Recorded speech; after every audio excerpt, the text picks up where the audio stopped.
இந்த வீடியோவை நல்லா ஃபுல்லா பாருங்க. ஒரு ஒரு சலூன்ல போயிட்டு ஹேர் கட் பண்ண போனாரு. அந்த இடத்துல மசாஜ் கொடுக்கும்போது ஆட்டோமேட்டிக்கா ஒரு மாதிரி இழுத்துக்கிட்டு படுத்துடுறாரு.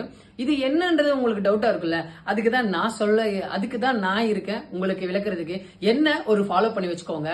இது என்ன மெயினான ரீசன் அப்படின்னா, டியூரிங் மசாஜ் அப்ப இந்த மாதிரி திருப்பி இருப்பாரு, இந்த மாதிரி ரொட்டேட் பண்ணி இருப்பாரு ஹெட். சோ அப்ப மெயினா பிரெயினுக்கு போகக்கூடிய கரோட்டிட் ஆர்டரி அப்படின்னு சொல்லிட்டு ஒன்னு இருக்குங்க. இந்த கரோட்டிட் ஆர்டரி தான் வந்து பாத்தீங்கன்னா major blood supply to the brain. இப்ப இவர் இந்த மாதிரி எக்ஸ்டர்னலா ஒரு கம்ப்ரெஷன் கொடுக்கும்போது ஆட்டோமேட்டிக்கா அந்த ஆர்டரிக்குள்ள ரப்சரோ இல்ல ஒரு மாதிரியான எம்போலிசமோ வந்து ஃபார்ம் ஆகிடுங்க. ஆட்டோமேட்டிக்கா பிரெயினுக்கு போற சப்ளை வந்து பிளட் சப்ளை கம்மி ஆனதுனால வித்தின் 20 செகண்ட்ஸ்க்கு மேல brain can not survive without absence of the oxygen. So that only அவர் இந்த மாதிரி ஆயிருப்பாரு. இதுல இருந்து நீங்க தெரிஞ்சுக்க வேண்டியது என்ன அப்படின்னா, ஒரு சலூன் கடையில மசாஜ் எடுக்க வேண்டிய எந்த விதமான தேவையுமே கிடையாதுங்க. சலூன் கடைக்காரருக்கு தெரியாது எந்த மாதிரி டெக்னிக்ல மசாஜ் கொடுக்கணும், எந்த மாதிரி டெக்னிக்ல எந்த மாதிரி ஃப்ரீக்வன்சி, எவ்வளவு டியூரேஷன், எந்த மாதிரி ஏரியால கொடுக்கணும்ன்றதெல்லாம் தெரியாது.